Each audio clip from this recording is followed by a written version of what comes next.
Hi students, how are you? Hopefully you all are okay and you are going with your normal studies.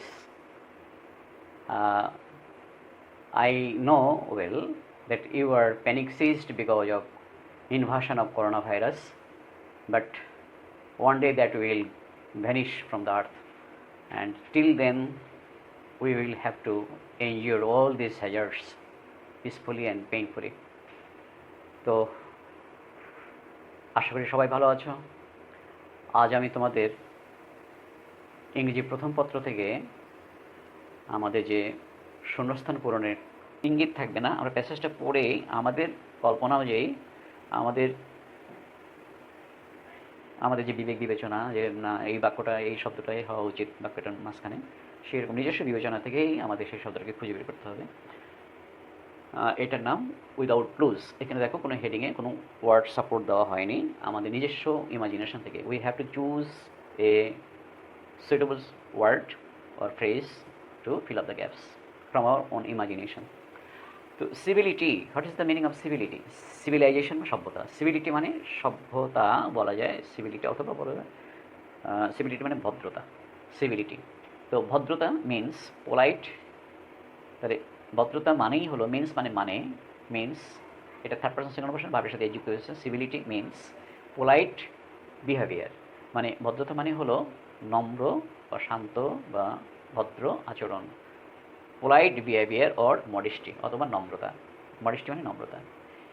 তাহলে সভ্যতা বা ভদ্রতা মানেই হলো শিষ্টাচার। আমরা সিভিলিটিকে শিষ্টাচার বলতে পারি। শিষ্টাচার অর্থই হলো নম্র ভদ্র আচরণ।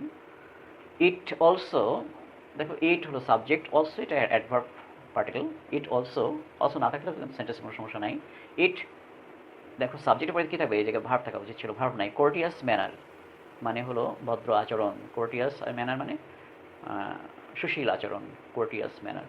তাহলে ইট তারপরে থাকবে, এটা সাবজেক্টের পরে থাকবে ভার্ব। ইট ইন্ডিকেটস, এর যোগ করলাম কেন, এটা third person second number, it subject third person second number active ফর্মেটে আছে, ফলে ইট ভার্বের সাথে এর যোগ করলাম। ইট ইন্ডিকেটস, রেফার্স এরপরে টু দিতে হবে। যদি রেফার দাও কেউ তাহলে তাকে বলতে হবে ইট রেফার্স টু, এটা বোঝায়। ইট ইন্ডিকেটস, ইট অলসো ইন্ডিকেটস, অলসো একটা অ্যাডভার্বিয়াল পার্টিকেল বললাম, এটা কিন্তু ফাংশন নাই, এটা লিখলে ভালো লাগে শুনতে যে এটা মানে এও বোঝায়। এটা হলে অর্থাৎ এই শিষ্টাচার বলতে ভদ্র আচরণকেও বোঝায়, এই কেউ ও এই জন্য অলসো ব্যবহার করেছে। তাহলে civility means polite behaviour or modesty.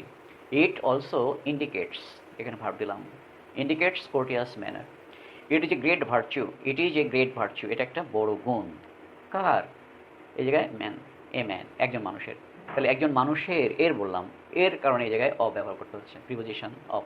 তাহলে it is a great virtue of a man. To be well behaved মানে ভদ্র আচরণে অভ্যস্ত হতে, টু বি ওয়েল বিহেভড মানে ভদ্র আচরণে অভ্যস্ত হতে, অর গুড নেচার্ড অথবা সদাচারী হওয়ার জন্য উই স্পেন্ড আমাদের খরচ করতে হয়, মানি অর হেল্প আমাদের অর্থ অথবা স্বাস্থ্য অর্থাৎ কষ্ট খরচ করতে হয় কি না হয় না। আসলে ভদ্র হতে আমাদের কোনো খরচ করতে হয় না। বাক্যটাকে নেগেটিভ ফর্মেটে নিতে হবে, নাহলে আমাদের বাক্যের যে মেসেজটা আমরা সঠিকভাবে দিতে পারবো না। ফলে এই জায়গায় নেগেটিভ চলে আসছে, বলতে হবে to be well behaved or good natured we need not spend. We do not spend না দিয়ে আমরা খরচ করি না, আমাদের খরচ করতে দরকার হয় না, আমাদের দরকার হয় না, খরচ করার দরকার হয় না। সুতরাং এই জায়গায় ডু নট স্পেন্ড না দিয়ে তোমরা নেগেটিভ করার সময় জায়গায় দিতে হবে নিড নট। একটা নিডও একটা মডাল অক্সিলিয়ারি ভার্ব, আর do demi modal auxiliary verb. আমরা ডু ব্যবহার না করে এখানে নিড ব্যবহার করলাম, আর একটা modal auxiliary verb. We need not spend, আমাদের প্রয়োজন হয় না, দরকার হয় না। We need not spend money or help, আমাদের না টাকা পয়সার খরচের প্রয়োজন হয়, না শারীরিক কষ্টের প্রয়োজন হয়। উই হ্যাভ টু, দেখো হ্যাভ টু অর্থ আমরা জানি, আমরা এর আগে পড়ে আসছি। হ্যাভ টু হ্যাজ টু মানে হলো হবে, মানে করতে হবে, যেতে হবে, উঠতে হবে, বসতে হবে। ওই আই হ্যাভ টু গো আমাকে যেতে হবে। তো উই হ্যাভ টু মানে আমাদের হবে, কী হবে, আমাদের উইলিংনেস মানে আগ্রহ, তাহলে আমাদের থাকতে হবে আগ্রহ। তাহলে উই হ্যাভ টু থাকার ইংরেজিকে হ্যাভ, তাহলে we have to have, to এর পরে অবশ্যই মূল ভার্ব বলবে, তাহলে উই হ্যাভ টু হ্যাভ। হ্যাঁ, এই জায়গায় কিন্তু বিব্রত হওয়ার কিছু নাই যে হ্যাভ টু আগে হ্যাভ পরেও হ্যাভ, অসুবিধা নেই। এই হ্যাভ টু হলো group verb. We have to have, আমাদেরকে থাকতে হবে উইলিংনেস আগ্রহ, টু অ্যাটেইন সিভিলিটি যাতে আমরা শিষ্টাচার অর্জন করতে পারি। অ্যাটেইন করা মানে অর্জন করা, to obtain, to attain, to gain, all these are synonymous verb. Next, তাহলে এটা কি হলো? উই হ্যাভ টু হ্যাভ, আমাদেরকে থাকতে হবে। We have to have, we have to possess, POSSESS, possess, possess মানে থাকা, রাখা। তাহলে উই হ্যাভ টু পজেস অথবা উই হ্যাভ টু হ্যাভ, দুটি ব্যবহার করতে পারবো। উই হ্যাভ টু পজেস অথবা we have to have willingness to attain civility, যাতে আমরা শিষ্টাচার অর্জন করতে পারি। আমাদের থাকতে হবে কি? আগ্রহ, সদিচ্ছা। আমাদের সদিচ্ছা থাকতে হবে সিভিলিটি মানে ভদ্রতা বা শিষ্টাচার অর্জনের জন্য। উই হ্যাভ টু, আবারও হ্যাভ টু, তার মানে এই জায়গায় আবার টু পরে মূল ভার্ব বসবে, অবশ্যই একটা ভার্ব বসবে। We have to some code of conduct. আচ্ছা, কোড অফ কন্ডাক্ট মানে আচরণবিধি। সাম কোড অফ কন্ডাক্ট মানে কিছু আচরণবিধি, তাহলে মানতে হবে, মানা নিজেকে। তাহলে we have to follow, follow করা মানে মানা, অনুসরণ করা। তাহলে উই হ্যাভ টু ফলো, আমাদেরকে অনুসরণ করতে হবে সাম কোড অফ কন্ডাক্ট। অ্যান্ডের পরে আবারও একটা ভার্ব দিতে হবে, যেমন আগের ভার্বটার জায়গায় ভার্ব ছিল অ্যান্ড দ্বারা যুক্ত, সুতরাং আবার এই জায়গায় ভার্ব লাগবে। তাহলে we have to follow some code of conduct, আমাদেরকে কিছু আচরণবিধি মানতে হবে। অ্যান্ড অবে, অবে করা মান্য করা একে, follow obey both are same are synonymous verb. We have to and obey, we have to follow and we have to obey. We have to, দেখো বাক্যটাকে এরকম করে বলছি, we have to follow, we have to obey, we have to follow some code of conduct and we have to obey the norms of etiquette, the norms of etiquette of the society মানে সামাজিক যে আদব কায়দা। norms of etiquette মানে আদব কায়দা, norms of etiquette আদব কায়দা রীতি, আর of the society মানে সমাজের। তাহলে সমাজে যে আদব কায়দা প্রচলিত, যে আমাদের শিষ্টাচার, সমাজের সামাজিক শিষ্টাচার, এটা মানে চলতে হবে। it from society to society, এই যে সামাজিক আদব কায়দা, তোমরা জানো যে এটা সমাজের বিভিন্ন স্তরের মানুষের আদব কায়দার যে প্রচলিত রীতি, এটা কিন্তু ভিন্নতা হয়। যেমন আমরা যারা হ্যাভ নটস, অর্থাৎ যারা দিনমজুর, যারা মধ্যবিত্ত, যারা উচ্চ মধ্যবিত্ত, এই যে শ্রেণী বিভেদের ক্ষেত্রে আমরা দেখব আচরণবিধিটা ভিন্ন। আবার দেশে দেশেও এই সামাজিক আচরণবিধিটাও, আদব কায়দার আচরণবিধিটাও ভিন্ন হয়। তাহলে it from society two society, এটা সমাজ থেকে সমাজে এই আদব কায়দাটা ভিন্ন হয়। এই যে ভিন্ন হওয়া, ইট হলো সাবজেক্টের পরে ভার্ব, এমন একটা ভার্ব ব্যবহার করতে হবে যে ভিন্ন হওয়া প্রকাশ করে। তো ভিন্ন হওয়া প্রকাশ করে ইট, আমরা জানি ভ্যারি করা মানে হলো ভিন্নতা প্রকাশ করা, ভ্যারি। যেহেতু ইট আছে, সুতরাং আমাদের ভ্যারির সাথে এইচ করে বলতে হবে ইট ভ্যারিস, VARY, ভ্যারি। ভ্যারি করা মানে হলো ভিন্নতা প্রকাশ করা। আর যখন আমরা ভ্যারিস লিখব তখন VARYটা উঠে গিয়ে আই হবে, তারপর ইএস যোগ হবে। আমরা জানি শেষে ওয়াই থাকলে আই, শেষে ওয়াই থাকলে এইচ যোগ করার জন্য ওয়াইটা উঠে গিয়ে আই হয়, তারপর ইএস যোগ হয়। তাহলে ইট ভ্যারিস, এটা ভিন্নতা প্রকাশ করে ফ্রম সোসাইটি টু সোসাইটি, এক সমাজ থেকে ভিন্ন সমাজে।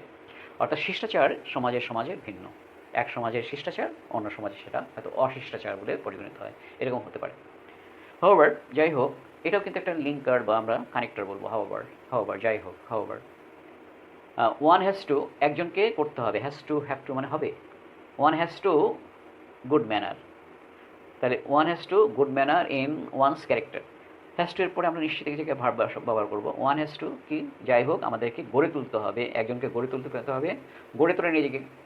এই জায়গায় দেখো এই বাংলা বাক্যটা করো, হাওয়ার, যাই হোক, one has to good manner, একজনকে সদভ্যাস গড়ে তুলতে হবে, ইন ওয়ানস ক্যারেক্টার, তার নিজের চরিত্রে। কখন থেকে? ফ্রম অ্যান আর্লি এজ, খুব অল্প বয়স থেকে।